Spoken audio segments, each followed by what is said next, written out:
Hello, everybody. Welcome to class. You should have just finished your bell work, and we're going to talk a little bit. We discussed last time kind of what your homework was and what I needed from you. We discussed theme and motif last time. Today, I want to talk a little bit about your presentations that are going to be due on Monday. So I want you to send me either your Google Slides or your PowerPoint, and it has to be in attachment form. Please do not send me a link to a Google Drive that I don't have access to anyway. No links. You're going to send me the actual file, whether that is a PowerPoint file or a Google Docs file, which is going to be saved in a PowerPoint format, whatever it is. Okay, that's due Monday. Homework 1 and Homework 2 are also due on Monday. So the Homework 1, it's just the questions. Make sure you answer them all in complete sentences. Homework 2 is going to be comparing the Genesis narrative with the Iroquois narrative. I have the instructions. You guys received them on your papers. Make sure that you're ready to discuss those as well. Okay? That's homework 2. Homework 3. Okay, this is going to be the difficult one. What I'd like you to do, this is the presentation. It's going to be a 3 to 5 minute presentation, 2 to 3 slides, okay? You're going to discuss some of the parallels that you found, some of the motifs that you found in other creation narratives. And you're going to explain to me how they connect with the biblical one, okay? And so you maybe share a little bit about that that mythology at first, like, okay, I picked Chinese mythology, and we're going to talk about a journey west and the Monkey King or something, and then you're going to explain to me what are some of the parallels or motifs that are used in that mythology that match with the creation motif, and then you're going to discuss, the creation mythology from our Bible. Which, by the way, when I say mythology, that does not mean that it's not real, okay? But it is our creation narrative from a biblical worldview.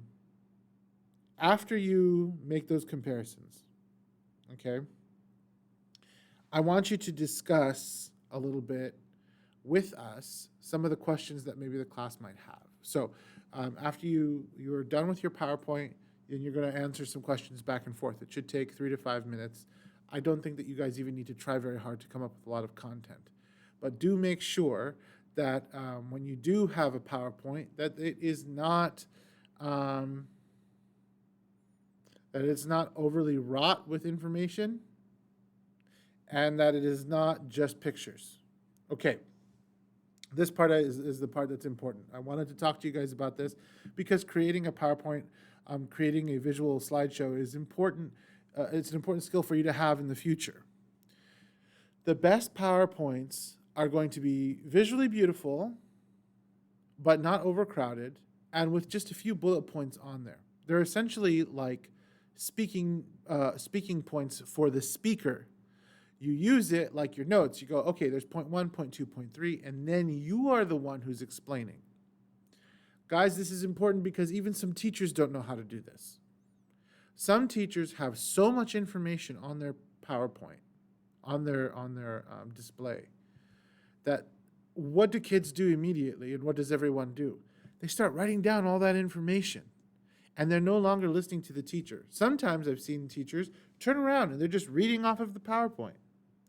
Like pages of like a wall of text, and they're just reading it word for word. That's not good. You're not presenting anymore. All you have is just a few bullet points. You are the one where the information is coming from, okay? Which means that you need to be familiar with the story that you're talking about, and you're just coming up with maybe like 3 to 5 points per slide, maybe a little more, maybe a little less. And if you can come up with some sort of visual graphic. Now, I told you guys, you're allowed to use AI on this, so I'm expecting this to look pretty good. Really, this is more about the practice and about you understanding what you're talking about, okay? If you have any questions, feel free to reach out. You have my email. Let me know if you need anything, okay? Let's see. I think that's it, guys. You really should spend the rest of today just kind of working on the homework that you already had. You should be finishing the story if you haven't finished it already. You should be finishing writing the questions in full sentences. You don't need to restate the question. You should be doing your parallels from Genesis. And then you should be working on this one. The part 3 you can't really work on in class. That one you kind of have to do at home. Okay. I hope you guys have a great day. Please let me know if there's anything you need. All right.